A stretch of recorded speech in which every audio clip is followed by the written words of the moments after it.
Hi, everybody. Thanks for listening today. We're going to tell you our origin story and how we got into buying and managing mobile home parks. And building a team. Management. We have a management company now, and now we're really pivoting and expanding the syndication or comfort capital, which is more that investor interface. Jen and I were brought up in a really close-knit family that we enjoyed doing a lot of things together, and we were always really close.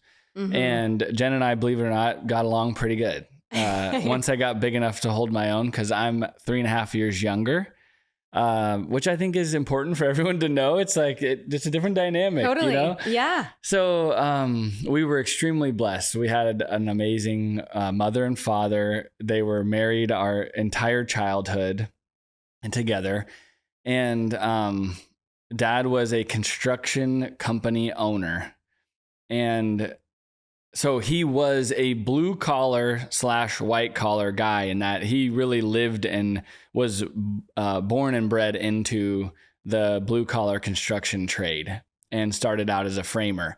And so it paints the right picture of like who Dad was, you know, like there's a baseline on who Dad was. And we grew up kind of in a household that was always around, you know, multifamily apartments, real estate. Our mom early on had a real estate license. And so it was just, Blake and I were always just kind of around the real estate industry. So we had a passion for it early on. And that's just what we knew from growing up with mom and dad, both having real estate kind of experience. But our dad, you know, especially with the construction side, and then in the later years, moving to development, we just had a lot of exposure. I mean, I remember walking on construction job sites when I was like, 8, 10 years old, like, my dad's telling me what this 2x4 was and what this ditch was dug for to put infrastructure piping in the ground. And, it was fun. I learned a lot, but those are vivid memories of my childhood walking job sites with him. So yeah, So it was really that was our life, is more of a, children of a blue collar contractor. And we joke all the time. Our dad was, Wayne Comfort was the best at robbing Peter to pay Paul. Yeah. Oh my God. And those contractors really get good at managing cash flow because they're on one job and they finally get paid and it's done. And then they got to move on and buy materials to start up the next construction project over here. Yeah. So, and it's important because that's really how, this family shifted gears, in that Dad was really interested in long-term. And I think this goes back probably to the 80s. He started in the 60s and 70s in framing and then being a superintendent, and then got into more a general construction position and managing larger projects with his father, actually. So Jen and I are now at least third generation, working with our parents. And so it's really cool. But it wasn't as though, Jen and I were handed this company. So there's a lot to this story. And so now we'll go back to 2008. Okay, so to paint the blue collar Wayne Comfort story. So in 2008, Dad was hired on as the developer to build a 278 unit apartment community with a good friend, now our mentor in this mobile home park business. And it was a 5-year project that, had a lot of boot up, where you do the plans and all the infrastructure before you start to build up. And about 2 years into the 5-year project, our dad goes completely blind. And so it was a pivoting moment for us because, I was working another job. Blake had recently gotten out of high school and decided to go straight into kind of his career path of, he got his real estate license and was going to be a broker selling homes and kind of, get his feet wet in the real estate industry because that's what he wanted to do. And I was working for a property management company. And so we both kind of had our own things going at that moment. And then when Dad lost his vision, it was this pivoting moment where we came together as a family and we're like, okay, what can we do? How can we support you, Dad? you need to find out if you can continue on with building this apartment community. And he was hoping he could, because we really needed the money from that project to continue on and try to build this mobile home park business on the side. Dad had asked Blake to help him. And, you know, I'll let you kind of take it from there and tell the story. But you did. You helped him kind of get through. And so, yeah, and that was a great version of the story, and that's Jen's version of the story. And it's the same, but basically we were young. I was 18, 19, 20, kind of in this era. She was 23. So, you know, 22, 23, 24. And so she was kind of living her own life outside of the house, graduated college, and I was still in the house with the family dynamic. And so it was just a little bit different from her point of view to mine. The big change and the kickoff was Wayne was extremely tired of being a contractor and basically told both of us, hey, I am done with construction and beating my head on the brick wall, you know, for fees and for construction contractor fees, running the job. Everything was so fee based and then you pay a ton in taxes. So it was really like this push of 2006 and 2007, the construction industry tanked in the GFC, the Great Financial Crisis. And at that moment, it was kind of like sink or swim. He was either going to have to double down and figure out how to make the construction company work, or we're going to have to transition. And so that was really the fun part as a kid for me, was I got to saddle up with Dad and go to all these seminars. So and watch that happen. And you really were there. Experience it. You just were coming in from Long Beach and your college and like your whole university life. And you were kind of cycling in to a seminar here and there. But I was a kid basically brought up in this seminar world of going to and reading books like, Rich Dad, Poor Dad, Robert Kiyosaki, like all of those types of books, Think and Grow Rich. Which is a great book. Everybody should read that book. And it was like the big family shift and even just in the core beliefs around how do you provide value and make money. And so, it's funny to look back on because we were so focused on how to get out of the rat race.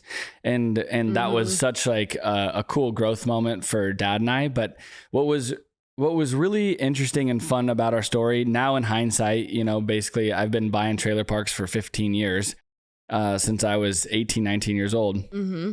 So Dad and I went to these seminars, and the mobile home park recipe, the asset class, being a sub niche within multifamily real estate, that was the moment where the light bulb went off, and Dad and I and Jen are sitting there and we're like, we think we could do this. This would be cool. We could, the three of us, build a team that would work on our strengths, but also not need to hire a big team out the gate, just because that was really scary to us in those moments. When we didn't have the money to do it. We had zero money. Yeah. In fact, we borrowed, $26,000 from my grandma. Yeah. To go to the seminar. My dad's mom. Yeah. Evelyn Comfort.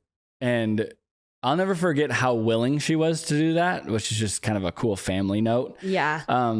Knowing that Dad was going to use it and pay her back, it was very clear to her. It was no big deal, but we literally paid a lot of money. I say that now, I'm like, geez, that was a lot of money. Well, back then it was too. I mean, it's still a lot of money today, but back then it really was. To learn and go through this mobile home park 101, how to syndicate, which means raise money with investors, how to structure a deal, but then most importantly, how do you manage the mobile home park? Right. How do you collect rents? What are these leases? What happens if they don't pay? What's eviction? We didn't know anything. So we were completely green, the three of us. Yeah. Dad had some insights from construction and some major projects and things he had done, but it was a fun era of we're all in this together, and we all are equipped with different, strengths and gifts. And so it it really is a fond memory now, looking back and having fun where we're all in the trenches together. Yeah. And we're all using our skill sets and our gifts in different ways. Jennifer's running the management, the rent collection. I did it for a couple of years. I was absolutely horrible. Salesmen are the easiest to sell, and I'm more of a salesman function.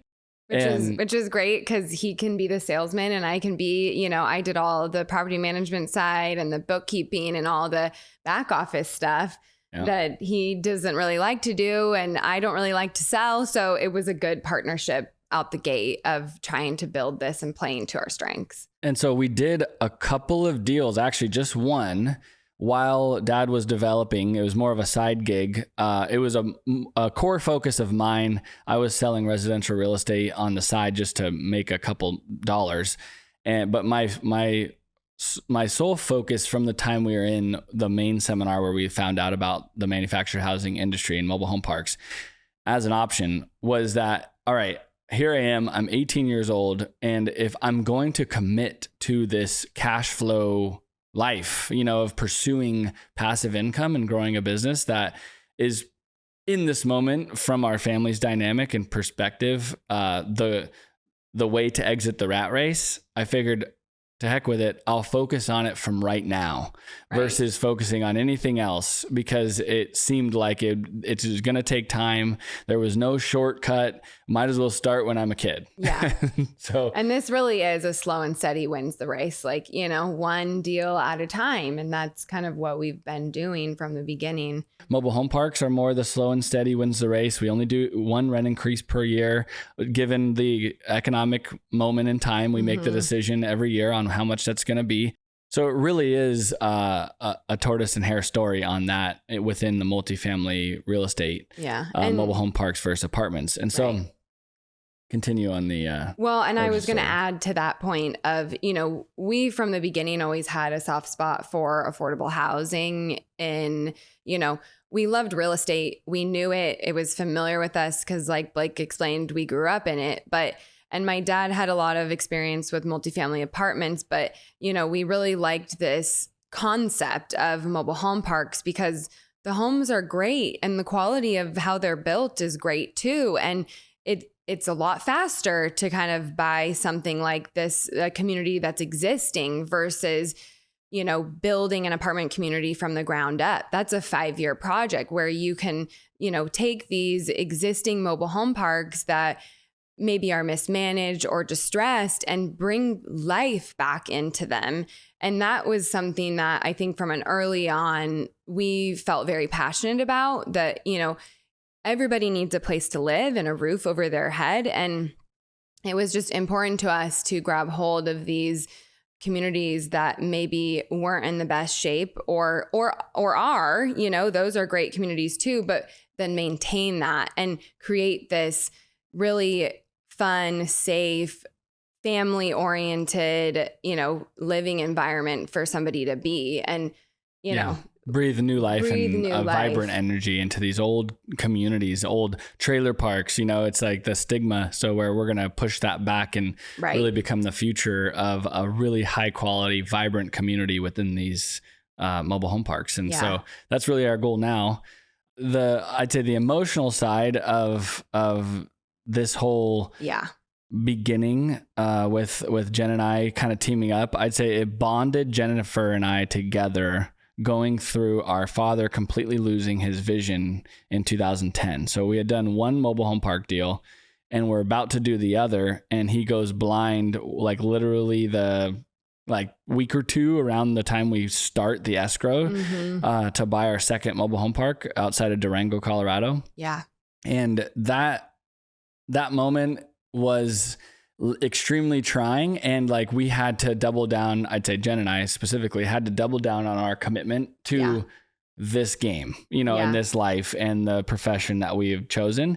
And then also to make sure mom and dad had enough money through their development project that they had rolling so that they could at least at that point, you know, sort of retire. But if they didn't get the development deal in that moment, and or be able to sustain it. So they had just scraped 10 acres to build 278 units in Chula Vista. Dad was hired on as the developer.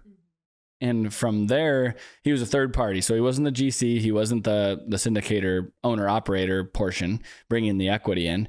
The developer is basically tasked with hiring the general contractor and then managing that project total scope. So they literally scraped this 10-acre parcel to build and start a fresh, almost 300 unit condo quality multifamily project down in South San Diego. Mm-hmm.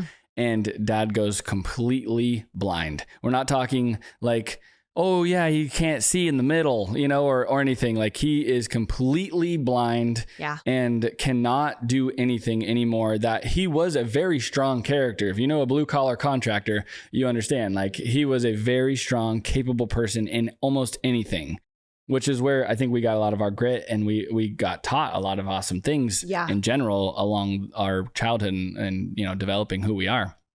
So he goes completely blind. And that was like when I tapped Jennifer in, I'm like, I need your help or I'm going to lose it, and well, it was too much because dad had asked you to help him, needed the help. He got the opportunity to stay on if he had you and another friend of his help. And so there wasn't enough bandwidth there for them to be managing the one mobile home park that we had. And then we had the second one in escrow. And I'm making calls, raising money to try to fund that one, to buy it, in addition to collect rent checks and figure out, what are we doing? How does this function and work? And so I was working at a property management company at the time, and it was one of those moments where it was like, hey, if we're going to really double down and take this business and continue to try to grow it and move it into the future, we have to make a big decision right now. And so they tapped me in. I quit my job. I started working with them full time and on the property management side. And Blake and Blake was trying to figure out how to, learn how to walk a blind man through these trenches of this construction project. And, it, in the end, it all went very, very good. And yeah, for me, like, and this isn't just an interesting moment in time for me as a young man. It was the time where I feel like every boy wants to be called up at some point.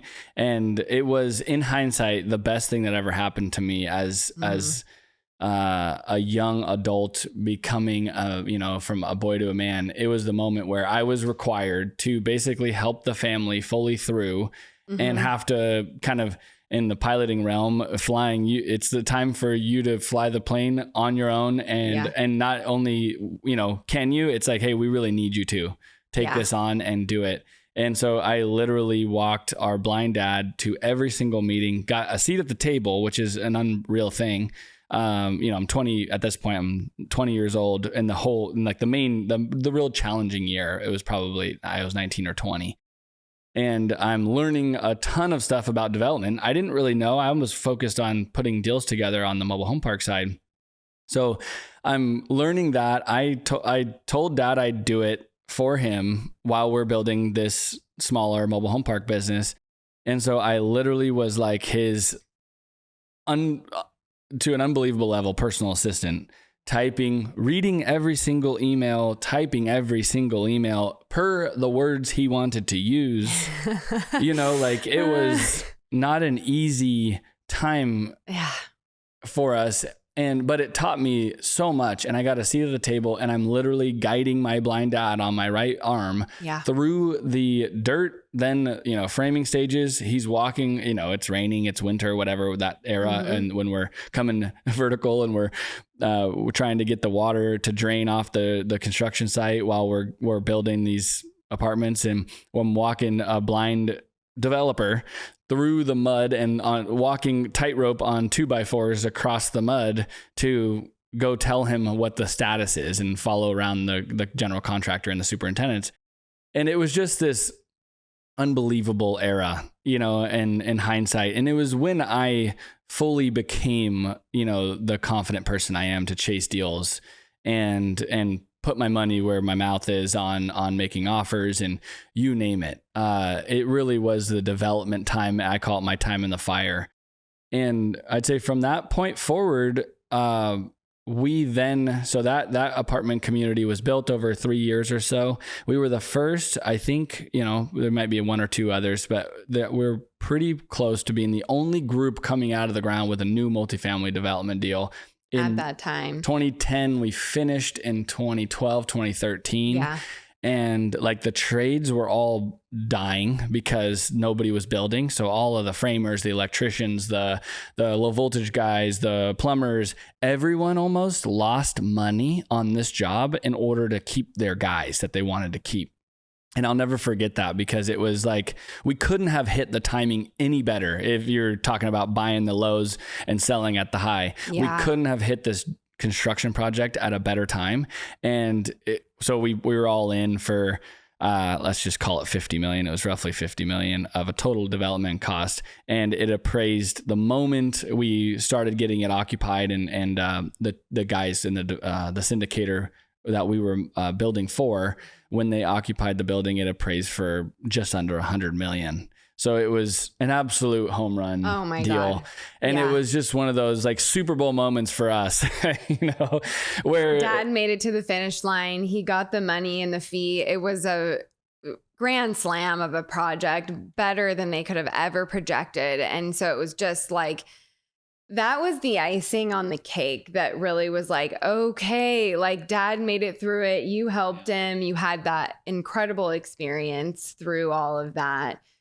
And then alongside of that all happening, we had closed on our second deal in Colorado. We'd closed on our third and fourth deal through that development era. And then we pivoted and went into Arizona and closed our third and fourth deal. And so there was just a lot that happened in those last 3 years, when from 2010 to 2013, there was incredible learning and growth and experiences and just mud that we walked through. And like, it just was a push.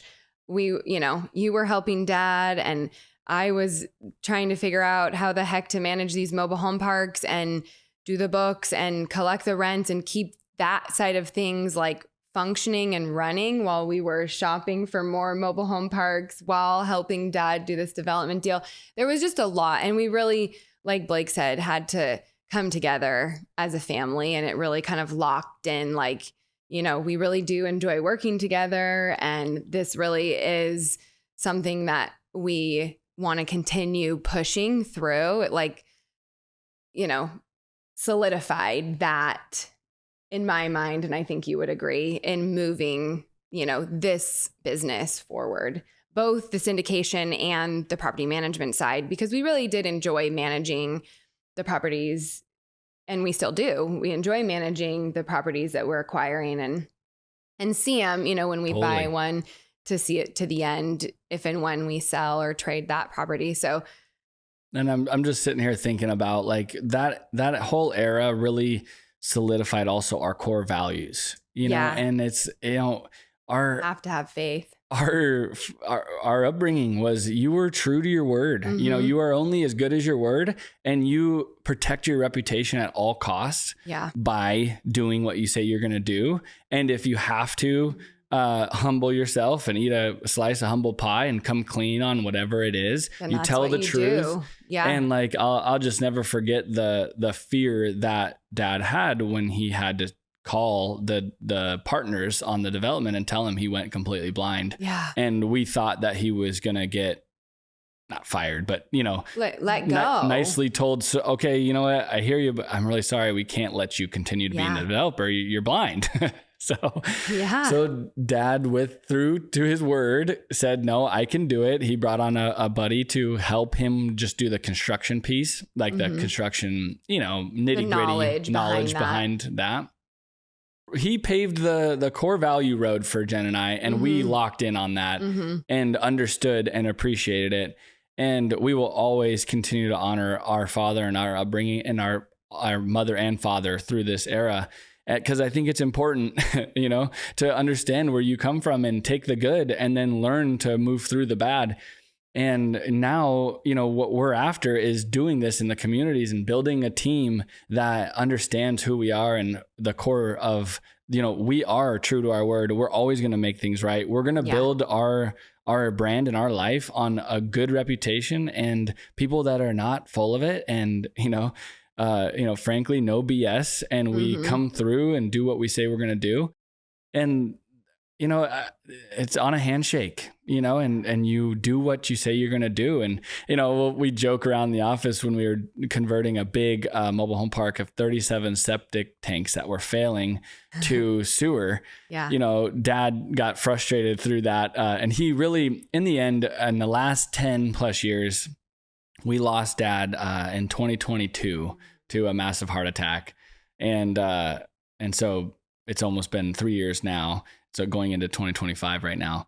And, the last 10 to 12 years, Dad was really like our advisor and our reputational leverage because of who he was. Everyone always respected Dad. Yeah. And so we plan to keep that, and continue forward and always work to maintain a really good handshake reputation. Anyways, he was helping Tide, our COO, to manage this big construction project for us, for the mobile home park realm, 37 failing septics and how to get rid of them and destroy them properly per code and all this. Then put the sewer in the ground and connect to city sewer. And there was some hesitation or some question, and he's blind, and he goes, "You know what? If I have to, I'll put this effing sewer in myself." And it's like, that was the level of commitment. And he was not lying. He would have. He would have. He totally would have. He was just and we would have with him, totally. And we would have rented the freaking tractor and dug the hole. Like totally. It's like, that is the level of commitment that we have. Failure's not an option. No. Whether or not we make exactly how much money we think on a given project and all that, who knows? Totally. The market's going to move, but we are going to do what we say we're going to do with 100% commitment. And if we fail, we're going to pivot and try something else, and we learned that totally from Dad. He was a fighter. He figured it out. And so that is ingrained in us. And when we sit here and we look back, like, at the time, it was totally unfortunate when Dad lost his vision, and we had to work through that. But all three of us, before we lost him, we would have conversations about, gosh, thinking about this. If you wouldn't have lost your vision, we probably wouldn't be where we are today. And it really forced us to both step up and want this company to work. And so it really kind of ingrained that, like, it's a fight, or you're going to fight for it or you're not. And so, it was, he taught us well and had that reputation alongside that really carried us through. And we know what we know today because of it. Yeah. Yeah. And it's been a team effort the whole time. It really takes, the more you build a team, the more you realize how much you require all these different people with different skill sets, and different strengths and gifts, 100%. And how much you're interdependent on one another to continue to build it and grow it. Yeah. And so we're extremely grateful for everyone on the team. And it's so much fun to work together as a team versus trying to figure out every piece by yourself. And so, yeah, we are so grateful for the team, and we're looking forward to and excited to kind of move this business into the future on both acquiring new properties and learning new markets, in addition to growing the management side and learning new things and hiring different positions and continuing to promote people within. All of those things are, it's been really fun kind of getting it from zero to where we are today, and then to see where it continues to go from here. So, yep. So whether you're an investor wanting to learn who we are, I hope this helps you understand that we're out to become a household name within the manufactured home community space. We're going to continue to innovate on making and retrofitting old communities, maybe buying some newer, nicer communities that we can continue to infill and improve the quality of the operations. And then if you're somebody that's joining the team, you know, we welcome you and really appreciate your skill set and who you are, and for whatever position that may be. So welcome, and join us on this journey. And it's going to be a fun ride. Thanks. See you later. Thanks, guys. See you later.